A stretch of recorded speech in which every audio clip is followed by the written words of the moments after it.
na casa do professor Ayrton Silva e também vereador do município de Barracão. E vamos falar sobre futebol em mais uma das nossas gravações da série Caminhos do Futebol Raiz. Primeiramente, boa noite, Ayrton. Obrigado por ter nos recebido na sua casa. E também vamos fazer uma sauna durante essa entrevista aqui, né?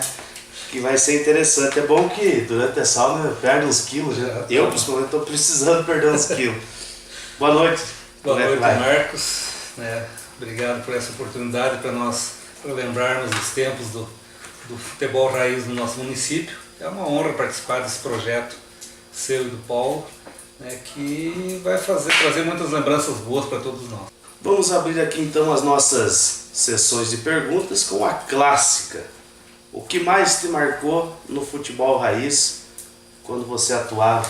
Dizia que você era o bonzão, ou era mais ou menos? O que mais marcou, Marcos, foi a questão de eu ter tido a oportunidade desde cedo. Eu comecei nas escolinhas do professor Barcelô, né? Eu tinha uns 14, 15 anos. E logo em seguida eu fui convidado pelo Chico, né, o irmão do nosso amigo Paulo, para jogar no time que ele treinava, que era o time do Texaco, um dos melhores times de futebol de campo que Juninho Cerqueira já teve na época. E o fato marcante foi você jogar, eu um moleque de 14, 15 anos, né, tá jogando com os feras ali. Nós tínhamos jogadores de altíssimo nível. Para você ter uma ideia, nós tínhamos o Balsan e o Luizinho Hendrick jogavam nesse time. Nós tínhamos alguns atletas ali da Argentina, que eram considerados os melhores atletas ali da Argentina, né, jogando nesse time, né, que foi campeão municipal naquele ano, foi 80, 81 mais ou menos por aí. Né, então isso foi um fato marcante, me marcou bastante, né, conseguir no início da minha trajetória no futebol jogar ao lado dessas feras, né, dessas pessoas que realmente eram diferenciados na época. Né? Então foi um aprendizado muito grande, né? Foi uma honra poder jogar com essas pessoas e marca, você vê essas pessoas jogando, né, é marcante. Né? Mas tem outro fato marcante também, Marcos, que é a questão da escolinha ainda, antes de ir para o Texaco, né, jogar com essas feras. Na época da escolinha a gente treinava antes do Independente, né, no horário antes do Independente.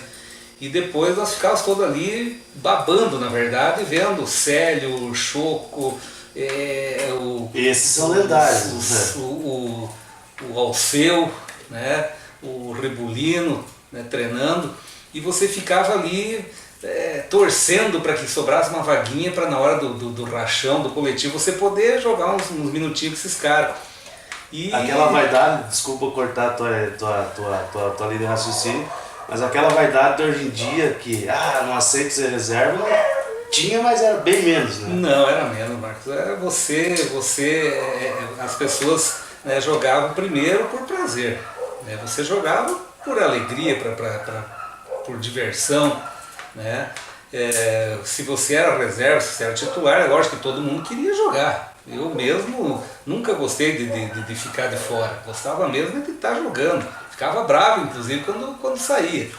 Mas você jogando no meio de tanta gente, de tantos feras, assim, Marcos, alguns minutinhos que você conseguisse estar ao lado dessas pessoas, né? O Célio, o Zoinho, o Coelho, né? O Coelho era um jogador espetacular, né? Que enchia os olhos de ver jogando. Então eu me criei no futebol vendo essas pessoas jogar e fui me espelhando neles. Fui me espelhando neles, inclusive, o Ledo, falar bem a verdade, o Ledo é um dos caras que eu mais assim admirei no futebol, tanto futebol de campo quanto futebol de salão, porque o Ledo ele jogava com alegria, ele jogava com diversão, ele jogava para dar espetáculo, e eu gostava disso, tanto gostava que eu procurei, dentro das minhas limitações, né, fazer isso também, né, porque eu achava bonito essa questão de você jogar para alegrar quem está vendo, né, e o pessoal que está fora gosta de ver espetáculo, gosta de ver show, e era o que a gente tentava, baseado no que a gente via essas pessoas fazendo, a gente tentou fazer também, né? Você falou que o pessoal comentava que era fera. Na verdade, eu nunca fui assim um extra classe, né, Marcos? Eu era um jogador razoável, tinha uma certa habilidade. Você era o quê? Meia? Eu jogava de meia esquerda e ponta esquerda, né? Então tinha uma certa habilidade, né? Eu acho que as minhas virtudes eram a coletividade, né? Eu tinha uma o boa tal visão do grupo também, isso, né? Eu tinha uma boa visão de campo e coisa, e isso que, né, que fazia eu me destacar um pouco. Mas o que realmente fazia que eu me destacasse eram os grupos que eu joguei, né? Eu só joguei em times bons, joguei com caras bons, né? Então aí fica fácil de jogar, né, Marcos? Qualquer um joga quando os companheiros são bons, né? Sabemos que você passou por o futebol, né, o futebol raiz, o futebol amador. Sabemos também que você teve uma brilhante carreira num outro esporte, mas te restou também algumas lembranças. Já vamos falar do seu outro esporte mais para o final da nossa entrevista, porém agora nós vamos falar das suas lembranças aqui, que é o caso desta foto. Que time que é esse? Chegou a ser campeão? Como é que foi a tua passagem por essa equipe aí? Essa equipe, né, foi uma das melhores equipes formadas em Junir Cerqueira, Marcos. Essa é a Associação Atlética Pinheiros. Pra você ter uma ideia, essa equipe, eu não tenho bem certeza, foi em 1986 ou 1987 que nós formamos essa equipe. E nesse ano já, na primeira participação do Campeonato de Junir Cerqueira, nós já fomos campeão, né? Para você ter uma ideia, nessa época existia a equipe do São Pedro Tobias, da Idamar e da Sede Marina, que eram equipes sensacionais, eram equipes maravilhosas, eram equipes fora de série, né? São Pedro Tobias jogava o Luizinho, que jogou no Texaco comigo, que eu tive o prazer de jogar quando era criança no Texaco, tinha o Balsan, tinha o Charles, eram equipes maravilhosas, e nós com essa equipe aí fomos campeões já na primeira participação. Para você ter uma ideia do valor desse título, Marcos, essa equipe aí, eu e o finado Beno Neuwald, né, um outro mito do futebol barraconense, éramos os mais velhos desse time. Eu tinha 22 anos, o Beno devia ter uns 23. O resto eram tudo adolescentes. O chamado juvenil da época, né? Eram juvenis, eram piazada que depois se destacaram no Carina, se destacaram em outras equipes, né? Na linha São Paulo, jogaram comigo depois também muitos anos, né? Mas essa equipe era de criança. Pra você ter uma ideia, eu com 22 anos era o mais experiente, um dos mais velhos da equipe, e uma equipe que foi campeão nesse ano. E depois foi uma vez só campeão, mas sempre esteve nos anos em que durou. Foi uma equipe que infelizmente durou pouco tempo, uns 4, 5 anos, mas sempre esteve entre os primeiros. Sempre entre os primeiros. Nós representamos o município de Junir Cerqueira num ano na regional de Santa Catarina, na Liga Oestina de São José do Cedro.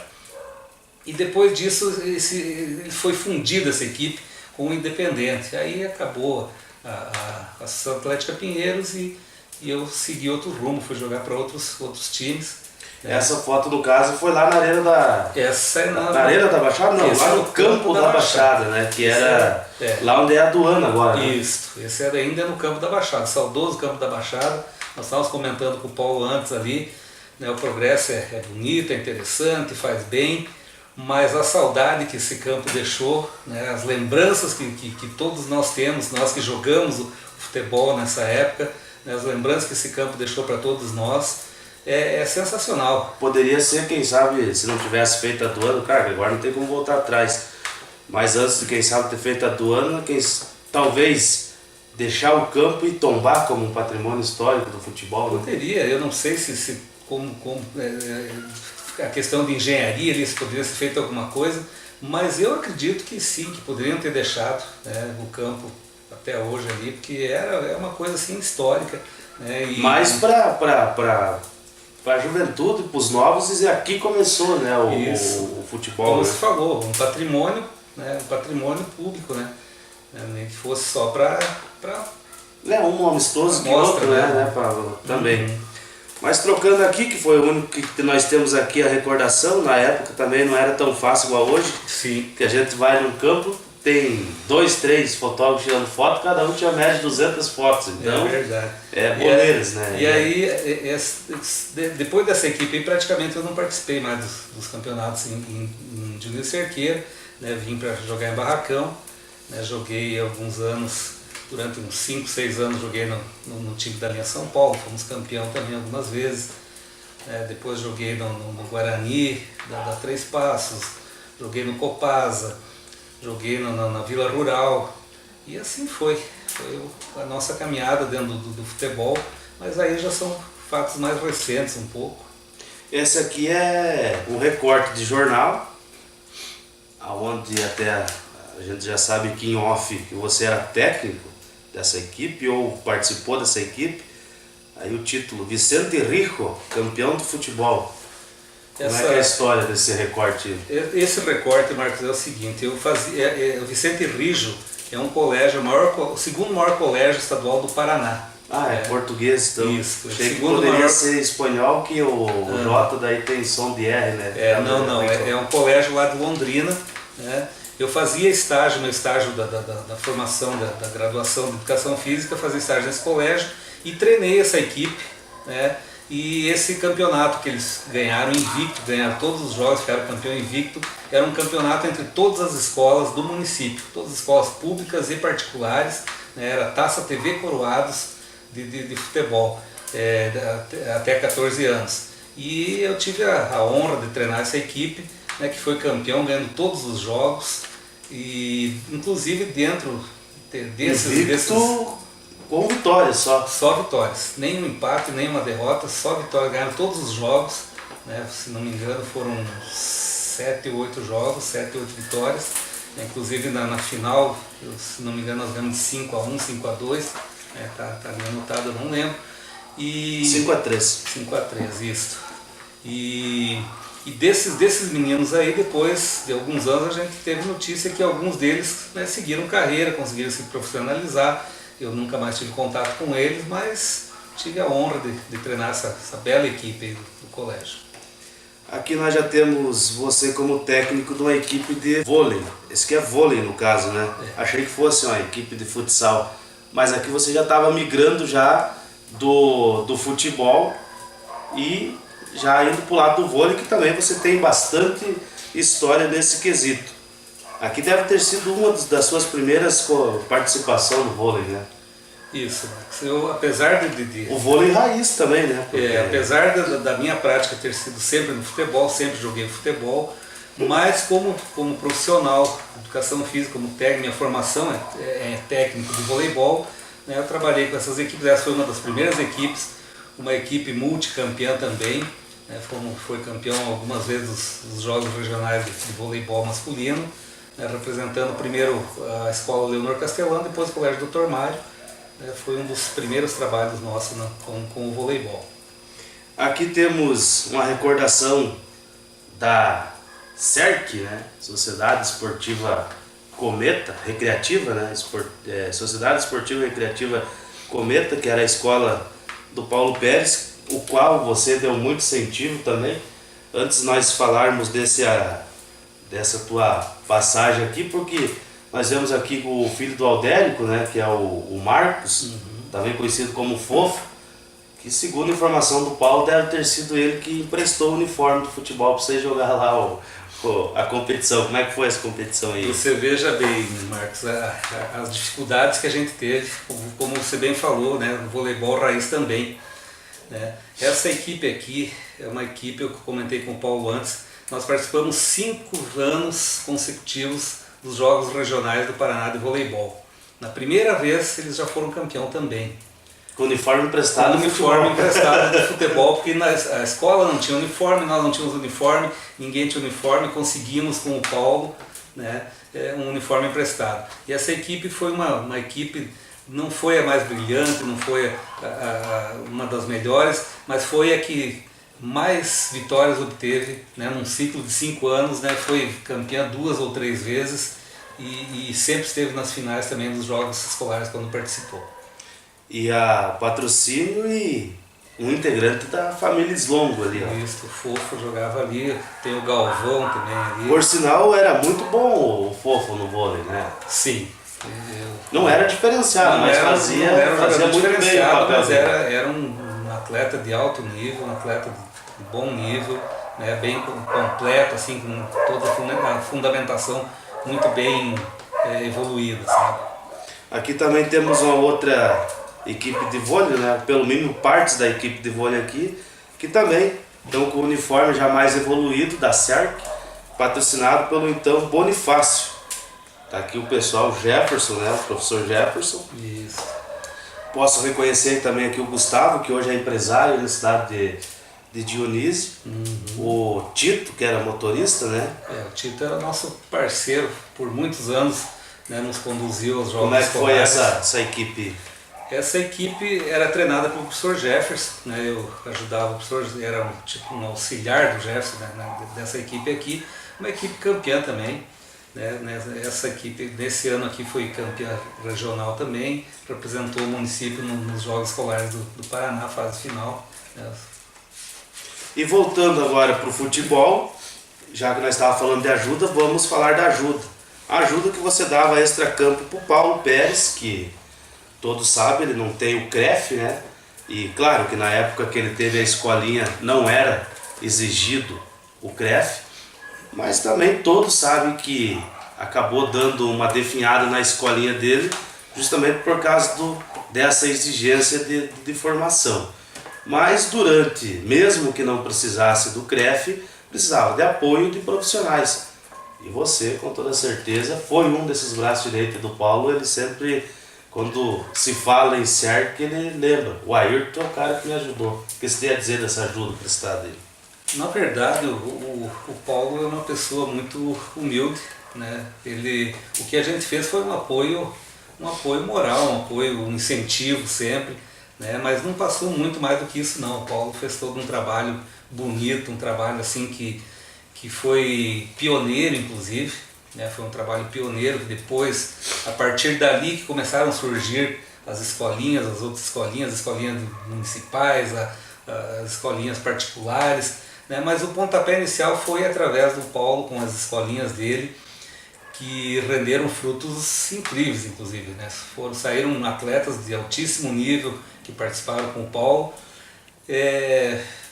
E não só atleta, não só a questão de atleta, a questão de pessoas, de homens também, né? Porque para aí você vê a importância do exemplo, né? O Paulo sempre foi um atleta exemplar, um atleta que sempre teve compromisso com o que fazia. Então, tem gente que não concorda, tem gente que talvez não gostava da forma dele jogar, tem uns que dizem que ele gostava de passar a chuteirinha por cima da bola, mas isso era lá de vez em quando, né? Mas era um atleta que se dedicava, que era responsável, né? E é isso que você tem que passar para os teus pupilos. E é uma pessoa exemplar também, uma pessoa de boa índole, sempre foi. E por isso que também hoje se você for ver as pessoas que passaram pela escolinha da SERC, hoje são pessoas de bem, são pessoas bem colocadas socialmente, inclusive, com suas famílias, né? Então o esporte, além de tudo, Marcos, traz isso. Não é só a questão a responsabilidade, né? Que claro. Tendo a responsabilidade de chegar no exato momento para o treino e para o jogo, automaticamente, se não deu certo ali, quando ele for empreender, ele vai ter aquela responsabilidade também. Então o esporte ele tem muito disso, ele facilita para que você trabalhe o caráter da pessoa, ele te dá condições de que você direcione, né, as pessoas para um caminho mais reto, para um caminho mais correto, e isso vai ter resultado lá no futuro, quando você for um adulto, né, você vai trazer sim resquícios de lá dos ensinamentos que vieram quando você era criança e adolescente, né? Eu tenho o grato prazer, Marcos, sabe, com todos os títulos que eu ganhei, e não foram poucos, né, modéstia à parte, como técnico eu ganhei muitos títulos no voleibol, tanto a nível regional quanto municipal, mas o mais importante é às vezes você encontrar pessoalmente ou pelas redes sociais e pessoas lá que foram teus alunos, teus atletas, e eles dizerem: professor, como eu agradeço, né, os ensinamentos que você nos trouxe, as orientações que você nos deu. Né? Ninguém fala, que bom professor que nós ganhamos legado, aquele né? título né, naquele time. Todo mundo lembra do que a gente fez. Né? É um legado, né? O legado que a gente deixou para esses adolescentes. Agora, já encaminhando para a nossa reta final, vamos para as clássicas perguntas da mudança do futebol raiz e também do futebol profissional. Mas como nós estamos falando do raiz, vamos continuar focado no raiz. Há divergências. Já entrevistamos 4 pessoas, das 4 pessoas, no caso, 3 falou que houve uma mudança drástica. Uma disse que a única coisa que mudou foi o tático. E também o físico, que hoje o preparo físico é maior do que antigamente. E no seu ponto de vista, mudou ou não mudou? Como que você vê o futebol raiz hoje? Eu acredito que sim, Marcos. Eu concordo com essa questão da parte física. Hoje a parte física é muito mais bem trabalhada, muito mais evoluída, né? Então o atleta tem como render mais. Nós tivemos uma época, ali nos anos 90, que o porte físico, a condição física era primordial. Eu não sei se você lembra, nós tivemos um time do Vasco da Gama, nessa década de 90, em que os atletas eram escolhidos pelo tamanho. O Abelão era um exemplo, era um zagueiro do Vasco naquela época, era um exemplo do futebol que se queria naquela época. Então houve uma mudança, uma evolução do porte físico, da condição física do atleta, mas concordo também que houve mudanças táticas, né? Você veja, do que nós estamos falando aqui, nós jogávamos, era 2 zagueiros, 2 lateral, 1 cabeça de área, 2 meio armador, 2 ponteiros e um centroavante. Todo mundo jogava assim quando nós começamos lá no futebol raiz. E isso foi se transformando, foi mudando, né? Foi evoluindo. Só que chega num ponto que não tem mais o que evoluir e começa a voltar ao tradicional. Você vê algumas equipes hoje jogando com 2 ponteiros de novo, né? Com 2 jogadores bem abertos, com centroavante de área. Eles dizem segundo, terceiro atacante, mas só para trocar de nome, né? Mas é um ponteiro. Mas é um ponteiro, né? Você vê hoje também um retorno à década de 70, que nem os volantes, desculpa cortar a tua conversa, que nem os volantes. Hoje a maioria já não está chamando volante, chamando de meia. Isso, bem sobre o volante que eu ia falar, Marcos, foi bom você falar. Você veja, os volantes de hoje, nunca vão ser um Falcão, por exemplo, né? Mas estão tentando retornar para que o volante não seja mais aquele estourador de bola, aquele marcador, cabeça de bagre que só dava chutão. Hoje, né, estão tentando formar volantes que saibam passar bem, que saibam sair jogando, que tenham uma certa habilidade, né, que cheguem na área, que façam gols. Então, isso é um retorno, né, Marcos? Na década de 70 você tinha volantes fora de série. Vamos citar só o Falcão aqui, tem tantos outros, Toninho Cerezo, né? Mas, então eu acho que houve mudança sim, evoluiu, houve várias mudanças no Brasil. Você vai ver lá o esquema 4-4-2, 4-3-1, 3-5. Mas hoje assim, eu vejo nesse último Campeonato Brasileiro que há uma tentativa de retorno àquela raiz de volantes mais habilidosos, de armadores, 2 armadores, de ponteiros, jogadores abertos, né, que nós chamávamos de ponteiro. Né? Eu fui um ponteiro esquerdo dos razoáveis, até eu gostava de jogar no meio, mas quando joguei de ponteiro, era um ponteiro razoável. E eu acho que hoje nós estamos vendo esse retorno a isso. E o raiz? O raiz, o que você acha? Deu uma modificada? O amor à camisa diminuiu? Poderia voltar? Como é que está acontecendo, no teu ponto de vista? Eu acho que a questão do futebol raiz, da forma que era na nossa época e um pouquinho antes, né, que nós ali, que a gente acompanhou, eu acho que não existe mais. Né? Existe, né, um futebol mais amador, mais sem visar muito resultado, mas não aquela coisa por amor mesmo, por amor à camisa, por diversão. Né? Pra você ter uma ideia, Marcos, nós íamos para os jogos de jipe, juntava quantos coubés dentro de um jipe, ia, dentro de um caminhão ia e voltava e era pura alegria. Hoje se não tiver ar-condicionado... Hoje se não tiver um ônibus, tudo bem, é evolução, claro, é exigido até que justo, seja assim, né? Mas se não for assim, o cara não vai. Né? Hoje qualquer jogadorzinho meia boca aí tá pedindo tênis, chuteira e até alguns trocos para jogar, né? Então na nossa época, Marcos, como eu te falei, tinha caras fora Você chegou de série. a ganhar alguma Não. bonificação? Nossa época não, né, nunca se ganhou. Eu ganhei, mas aí era salário quando eu joguei em Londrina, mas aí já era um semi-profissional, então a gente, né, você ganhava meio salário mínimo, mas eu era contratado para jogar para o clube por um meio salário mínimo. E outra coisa, né, era outro nível já, mas no futebol raiz aqui, nunca cheguei a ganhar municipais, nada. diga-se de passagem. Nunca. Na verdade, nós ajudávamos a pagar às vezes, né? Ajudava a pagar a inscrição, ajudava a pagar, fazer vaquinha para comprar uniforme quando não tinha patrocínio, ajudávamos a pagar a condução quando tinha amistoso, quando tinha um jogo longe da sede do município, mas ganhar não, nunca ganhei, nunca fiz questão, nunca pedi também. E te digo mais, jogadores sensacionais, jogadores fora de série, extra classe, né, muito melhores do que eu, com certeza, não ganhavam também, não pediam nessa época. Para nós encerrarmos as perguntas, a última e clássica também. O que você acha que deveria ser feito? Voltar não volta, resgatar não resgata, mas pelo mínimo dar uma equilibrada um pouco mais nessa questão de pagar ou não pagar atleta. O que você acha que principalmente quem organiza time de futebol poderia fazer para que o negócio se tornasse um pouco mais, dá para se dizer, pela amizade do que pelo dinheiro? Marcos, eu acho que voltar, como você falou, não volta mais, é impossível.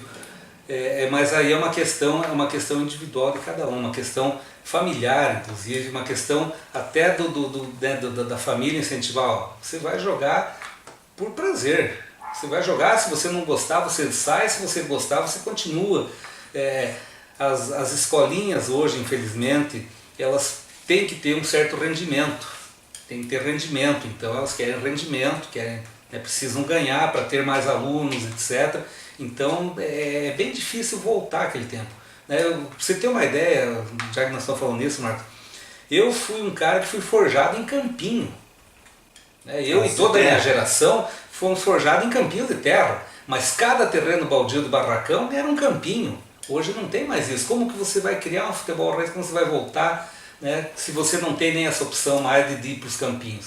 Ou a criança hoje ou vai para uma escolinha, né, que daí já tem metas e tudo. Que tem metas, mesmo não sendo pago, né, Marcos? Uhum. Você não tem que pagar mensalidade, coisa, mas tem metas, como você falou, tem metas, precisa alcançar vencer determinadas competições para que se mantenha, né?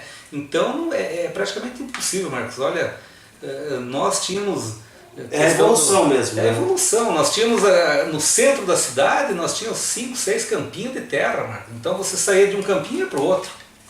Você terminava um jogo num campinho, se você tinha que esperar, às vezes para você esperar a tua vez jogar de novo, você ia lá no outro campinho, jogava um pouco lá e voltava. Aonde é agora antigo Serginho Materiais de Construção, não lembro mais qual que é o nome, ali tinha um campinho. Tinha o campinho do Severo, ali tinha o campinho do Severo, tinha o campinho do Schwab, tinha o campinho da Silnil, tinha o campinho lá onde é o bairro. Aqui em cima do lado da Capela Nazar Fátima também tinha o campinho da Dona Célia para cá. Tinha o campinho lá da Argentina, onde tem aquele bairro novo lá agora, não é tão novo mais, mas esse bairro Marcelo, lá tinha um campinho.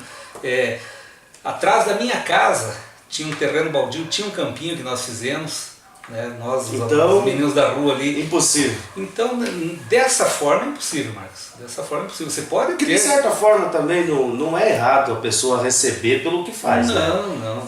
Por mais que o futebol seja raiz, mas... hoje em dia já está quase mais para o lado de uma profissão mesmo. Sim. Temos vários boleiros que vivem disso. Uhum. Mas o que mais se contesta hoje em dia não é nem tanto pelo pagamento, e sim pela forma de, entre aspas, falta de compromisso do atleta. Sim. Fecha com um com o outro e dali um pouco acaba deixando a desejar. Falta de responsabilidade, né, Marcos? Isso aí sim. E o que não pode faltar também, Marcos, você recebendo ou não, você sendo pago ou não, você pagando, né, o que eu, assim, na minha opinião, não deve faltar nunca na prática esportiva é o prazer. Você tem que fazer porque gosta. Eu, a vida toda, Marcos, eu me diverti. Eu ganhei títulos, como eu falei, eu sempre fui um cara competitivo, sabe? É um jargão, mas é verdade, para mim é verdade. Eu não gosto nem de perder para o ímpar, mas eu me divertia, eu era feliz jogando bola, sabe? Eu terminava uma partida de futebol às vezes exausto, mas extasiado de felicidade, de alegria. Então isso não pode faltar, a alegria não pode faltar. Você tem que ser feliz com o que está fazendo, você não pode fazer só por obrigação, tem que fazer porque gosta, porque te dá prazer, né? Porque senão perde um dos motivos, perde um dos objetivos do esporte também, que é trazer prazer, trazer alegria. Para nós encerrarmos agora, deixo aí as considerações finais da sua parte, por nós estarmos aí fazendo esse trabalho. Agradecer, Marcos, a presença de vocês aqui em casa, parabenizar você e o Paulo por esse projeto. Vocês colocaram que, quando você me falou, você disse, vou te convidar, né? Quero te convidar para fazer uma entrevista, né? Isso aqui é muito mais que uma entrevista, Marcos. Isso aqui é um documentário que deve ser tomado muito cuidado para que não se perca, né? Para que não se perca, inclusive, a raiz do que vocês têm como objetivo também, né? Deve evoluir, com certeza, deve, né, buscar novos aspectos, mas não deve fugir muito do que vocês estão fazendo, né? Que é relembrar, matar a saudade, é lembrar das pessoas, porque as pessoas são muito esquecidas, Marcos. E o que vocês estão fazendo aqui, você e o Paulo, é dar oportunidade para as pessoas serem lembradas. Quem não gosta de ser lembrado? Não é uma questão nem de vaidade, é uma questão de, mas eu fiz tanto pelo esporte do município, eu joguei, eu me diverti, eu fui feliz, eu representei e ninguém mais lembra disso, ninguém sabe disso, ou às vezes as pessoas nem sabem. Em outras palavras, e usando uma gíria um tanto popular e vulgar, né? Tipo assim, o cara olha, quem que é esse bocó aí, né? É verdade. Então, esse trabalho que vocês estão fazendo é importantíssimo, né? Eu quero parabenizá-los mais uma vez e dizer que a gente está à disposição, que a gente puder colaborar também dentro das nossas limitações, né? A gente, né, quer participar, quer colaborar para que vocês possam dar continuidade a esse trabalho e muito mais outras pessoas possam, né, dar os seus depoimentos, né, para que vocês vão ver quando você tiver tudo, um número grande já dessas entrevistas, né, que documentário bonito que vocês têm, né, que lembrança bonita, isso é pro resto da vida, né? Então vai ficar na lembrança de todo mundo, a pessoa que está aqui, no caso eu hoje, vai ficar muito feliz de pegar esse vídeo e mostrar lá para o netinho. Joguei, né, tive história, está aqui, a prova está aqui. Está aqui, verdade. Então parabéns para vocês, continuem, né, fazendo esse trabalho maravilhoso, que isso é muito bonito, é emocionante e não deixa tão feliz quanto jogar bola, mas deixa feliz também você poder relembrar as pessoas, relembrar fatos, relembrar momentos, mas principalmente relembrar amigos. Verdade. Os meus melhores amigos eu fiz no futebol. Amigos de 40 e poucos anos já, né, vieram comigo lá do futebol, nos conhecemos do futebol, fizemos uma amizade assim grande e até hoje tenho amigos feitos no futebol. Isso é muito importante. Muito obrigado a vocês. Eu que agradeço, Ayrton. Nós encerramos aqui mais uma entrevista da série O Caminho do Futebol Raiz. Agradeço aqui o Ayrton e encerramos. Ayrton, obrigado por nos receber e até a próxima.